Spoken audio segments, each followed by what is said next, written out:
For the recipe today, I wanted to show you how to make my quick and easy homemade brown bread. First up, make sure you get your loaf tin lined. I'm using non-stick greaseproof paper. Scrumple it up into a ball and press it into the loaf tin. Next, I'll put a link to the recipe with the ingredients and full instructions underneath this vlog. But first up, it's plain white flour. Next, brown or wholemeal flour. Coarse as possible. I prefer it that way. Next, it's wheat germ. It can be difficult to get a hold of. It's not absolutely essential for this recipe, but I think it really does add to the texture of the bread. Next, some rolled oats or oatmeal.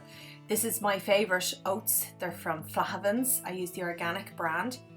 Next, pinhead oats. So this is what oatmeal looks like before it's smashed flat. And just pour it all in with the other dry ingredients. Next, some salt, and I managed to spill it on the table. So I'm going to do the very Irish thing. So I'm putting the salt in, a little extra pinch, and then this is what you have to do. You have to flick the salt over your shoulder. Some bread soda.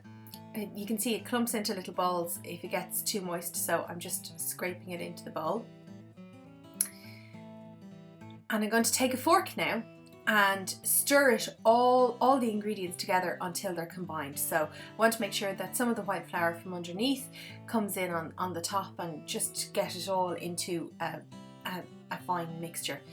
Next, I'm going to make a bit of a well in the brown bread mixture so that I can put my wet ingredients inside. So just use your fork to make a kind of a loose well. It's not really essential.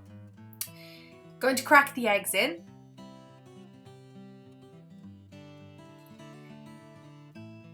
Making sure to get in, it doesn't really matter if the yolk splits or not, because the next thing you're going to do is you're going to mix it anyway, so it doesn't matter at all.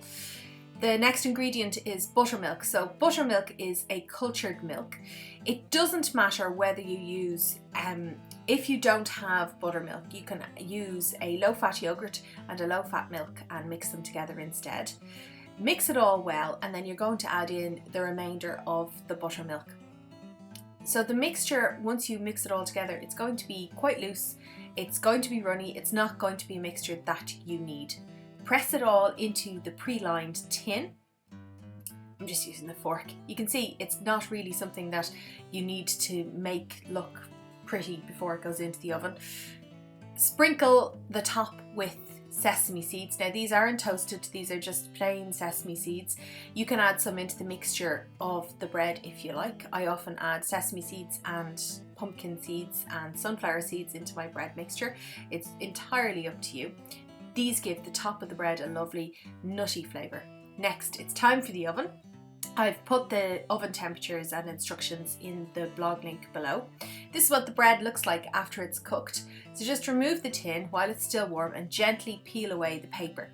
If you want it a softer crust, wrap it in a damp tea towel while it's cooling. And that's it. That's the homemade brown bread. I hope you like the recipe for this brown bread. There's more recipes to come every week. You'll certainly find a new recipe every Wednesday. You might like to subscribe to my channel, please, or give me an owl like. Chat soon, bye!